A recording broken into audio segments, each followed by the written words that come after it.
Well, hello and welcome to another installment of History Highlights. I'm Bill Weemuth. Thanks for joining me.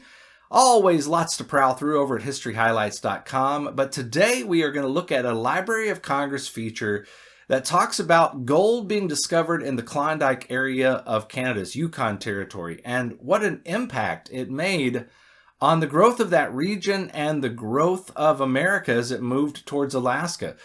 They were lured by the hopes of quick riches. Thousands of prospectors streamed through the Pacific Northwest and Alaska, demanding goods and services. It was August the 16th of 1896 when gold was discovered by an American prospector named George Carmack, along with his Tagish wife, Kate Carmack, her brothers, Skookum Jim, and their nephew, Dawson Charlie, while they were traveling south of the Klondike River in Rabbit Creek, which was later renamed Bonanza Creek, which was a tributary of the Klondike River in Canada's Yukon Territory. Now, by July of 1897, the ships Excelsior and Portland docked in San Francisco and Seattle, respectively, carrying 3 tons of gold between them from the far north. The Seattle Post-Intelligencer produced one of the most memorable accounts of the ship Portland's arrival there in Seattle. With a tip-off provided by another vessel, the paper chartered a tug so that one of its correspondents could meet the ship as it sailed laden with gold nuggets into Puget Sound. In large type, the headlines of July 17, 1897 read, "Gold, gold, gold, gold! 68 rich men on the steamer Portland, stacks of yellow metal." The media lost no time in spreading the news, sparking the Klondike fever that gripped much of the nation and Seattle for the next 2 years. The Post-Intelligencer paper proved even more enthusiastic, describing the Klondike Stampede as, quote, "one of the greatest migrations in the history of the world." Both the Times and the Post-Intelligencer sent correspondents to the gold fields. Reporter S.P. Weston took a dozen carrier pigeons to send messages to the Associated Press and the Post-Intelligencer. The Seattle papers also produced special Klondike editions, providing information on outfitting and prospecting to keep their readership informed. National publications such as Harper's Weekly and even the Illustrated London News sent special correspondents to the Yukon. The impact of this kind of media attention was immediate. That first Seattle headline had been on July the 17th of 1897, and hundreds of spectators had crowded the waterfront there in Seattle to greet the ship.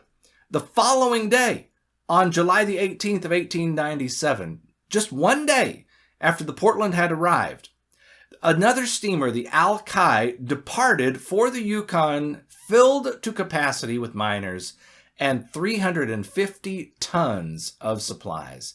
As a Times headline explained on July 19, quote, "Men with the gold fever, hustling to go."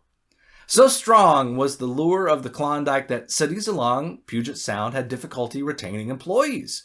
Much of Tacoma's fire department resigned to leave for the Yukon, while several Seattle policemen also quit. Some stores had to close because their clerks left abruptly for the far north. Even Seattle's mayor, W.D. Wood, succumbed to gold fever, as did Colonel Casey Washburn, a Washington state legislator. Gone north, looking for riches. Well, over the next 2 years, at least 100,000 prospectors set out for the new gold fields. But because of the expense, the necessary supplies, and the arduous journey to the remote Yukon location, out of those 100,000 that headed that way, only an estimated about 30,000 actually made it to the Klondike, and very few of those ever found any fortune, because it had been almost a year after the first gold discovery before the first prospectors even set sail from Seattle. The journey to the gold field required months more of struggle. Now, most of the stampeders did not get rich, but a good number decided to pursue other opportunities in Alaska afterwards, quickly transforming its population. Between 1897 and 1907, that decade, prospectors founded more than 50 gold mining camps in various parts of Alaska, some of which, such as Nome and Fairbanks, grew into major towns.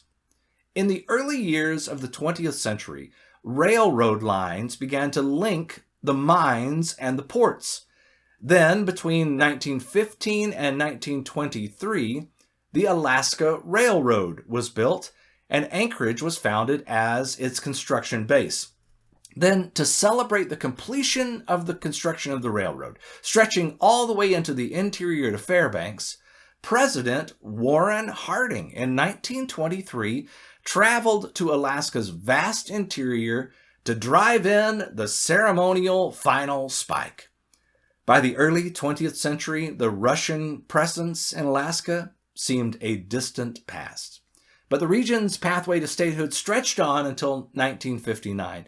The stories of the Klondike Gold Rush era were immortalized by authors such as Jack London and Robert W. Service. Hey, let me tell you, if this chapter interests you, we have a full History Highlights presentation about the Klondike Gold Rush and the endeavors to claim those riches and the struggles that they endured.